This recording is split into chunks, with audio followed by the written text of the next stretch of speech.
തന്ത്രപ്രധാനമായ ചബഹാർ തുറമുഖത്തിന്റെ പ്രവർത്തനം ഇന്ത്യ ഏറ്റെടുത്തേക്കുമെന്ന് റിപ്പോർട്ട്. തിങ്കളാഴ്ച ഇതുമായി ബന്ധപ്പെട്ട ഉടമ്പടിയിൽ ഇരു രാജ്യങ്ങളും ഒപ്പുവെക്കുമെന്നാണ് റിപ്പോർട്ടുകൾ. കരാർ യാഥാർത്ഥ്യമായാൽ അടുത്ത 10 വർഷം ഇന്ത്യൻ കൈകളിലായിരിക്കും തുറമുഖത്തിന്റെ പൂർണ്ണ നിയന്ത്രണം. ഉഭയകക്ഷിധാരണയുമായി ബന്ധപ്പെട്ട കേന്ദ്ര ഷിപ്പിംഗ് മന്ത്രി സർബാനന്ദ സോനോവാൾ ഇറാനിലേക്ക് പോകുമെന്നാണ് റിപ്പോർട്ട്. എന്നാൽ മന്ത്രാലയം ഇത് സംബന്ധിച്ച് പ്രതികരിച്ചിട്ടില്ലെന്ന് ദി ഇക്കണോമിക് ടൈംസ് റിപ്പോർട്ട് ചെയ്യുന്നു. ഇറാനെതിരായ US ഉപരോധം തുറമുഖത്തിന്റെ വികസനം മന്ദഗതിയിലാക്കിയിരുന്നു. ഇതിനു പിന്നാലെയാണ് ഇന്ത്യയുടെ സാധ്യതകൾ തെളിഞ്ഞത്. ഉപരോധത്തെ മറികടന്ന് തുറമുഖത്തിന്റെ വികസനത്തിന് സഹകരിച്ച ഏക വിദേശ രാജ്യം ഇന്ത്യയാണ്. തുറമുഖം ഇന്ത്യ ഏറ്റെടുക്കുന്നത് ചൈനയ്ക്ക് കനത്ത തിരിച്ചടിയാകും. പാകിസ്ഥാനിലെ ഗ്വാദർ തുറമുഖത്തിന്റെ വികസനം ചൈന ഏറ്റെടുത്ത് അറബിക്കടലിൽ സാന്നിധ്യം ശക്തമാക്കുക എന്ന ലക്ഷ്യത്തോടെയാണ്.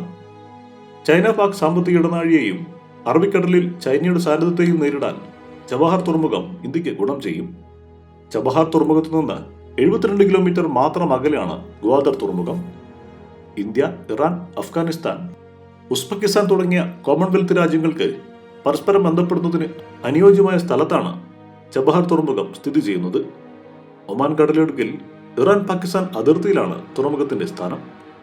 അതേസമയം ഇന്ത്യയുമായുള്ള വ്യാപാരത്തിനായി പുതിയ ഗതാഗത ഇടനാഴി തുറക്കാനുള്ള ശ്രമത്തിലാണ് കസാക്കിസ്ഥാൻ, തുർക്ക്മെനിസ്ഥാൻ, അഫ്ഗാനിസ്ഥാൻ എന്നീ രാജ്യങ്ങൾ.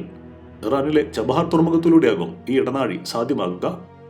കസാക്കിസ്ഥാൻ പ്രധാനമന്ത്രിയുടെ അഭിപ്രായത്തിൽ ഇത് തുർക്ക്മെനിസ്ഥാന്റെ അടിസ്ഥാന സൗകര്യങ്ങളും ബൈനോക്തോ ബലാഷാക്കിലെ അവരുടെ അടിസ്ഥാന സൗകര്യങ്ങളും വികസിപ്പിക്കാനും സഹായിക്കും. റഷ്യ, ബെലാറസ് എന്നിവിടങ്ങളിൽ നിന്ന് കസക്കിസ്ഥാൻ, തുർക്ക്മെനിസ്ഥാൻ വഴി അഫ്ഗാനിസ്ഥാൻ, ഇന്ത്യ, പശ്ചിമേഷ്യ എന്നിവിടങ്ങളിലേക്ക് ചരക്ക് കൊണ്ടുപോകുന്നതിനുള്ള ഒരു പ്രധാന പാതയായി ഇത് മാറുമെന്നാണ് പ്രതീക്ഷിക്കുന്നത്. News desk, one nation media.